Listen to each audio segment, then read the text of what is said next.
আজকে লাউর শাক ভাজি করব, সেই রেসিপি থাকছে। প্রথমে আমি লাউর শাকগুলো কেটে বেছে সুন্দর করে নিয়েছি।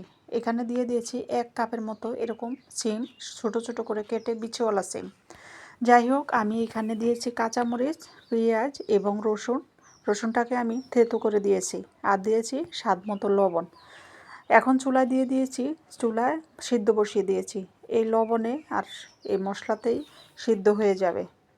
সিদ্ধ হতে গেলে অনেকখানি পানি বের হবে, সমস্যা নেই, এটা পানি শুকিয়ে যাবে। হাই হিটে এখন রান্না করতে হবে।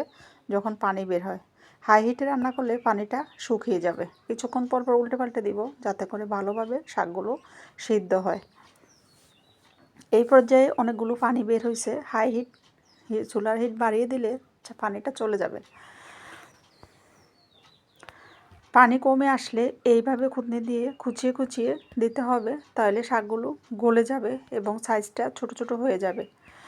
আমি এইভাবে করে দিচ্ছি, একদম শাকগুলো দলা পেকে আছে সেটা ছুটে যাবে এবং ভর্তার মতো শাকগুলো সুন্দর করে রান্না হবে।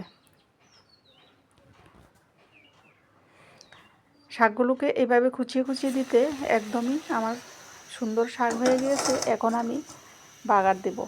একদম পানি শুকিয়ে যায়নি, পানি শাকের গায়ে লেগে আছে। এই অবস্থায় আমি বাগারটা দিচ্ছি, কারণ তেলের উপর রেখে আরও কিছুক্ষণ নেড়ে ছেড়ে নিব, তখন পানি শুকিয়ে যাবে।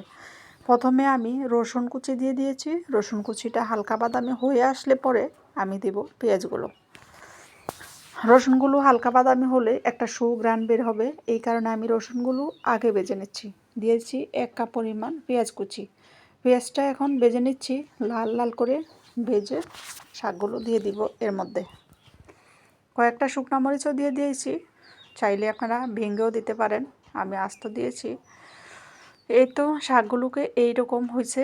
আমি এখন বাগারে দিয়ে আরও কিছুক্ষণ এই খুন্তির মাথা দিয়ে নেড়ে ছেড়ে ভালোভাবে পানি শুকিয়ে নেব। এই তো দিয়ে দিয়েছি কিছু ধনিয়া পাতা। ততক্ষণ পর্যন্ত নেড়ে ছেড়ে নিব যতক্ষণ পর্যন্ত পানি শুকিয়ে যায় বা তেলটা একদম শাকের গায়ে লেগে যায়, ততক্ষণ পর্যন্ত আমি এইভাবে নেড়ে ছেড়ে নেব, যাতে করে শাকের যে দলা পেকে আছে সেই দলা কোনোভাবেই না থাকে। শাকগুলো আমার খুবই সুন্দরভাবে রান্না হয়েছে।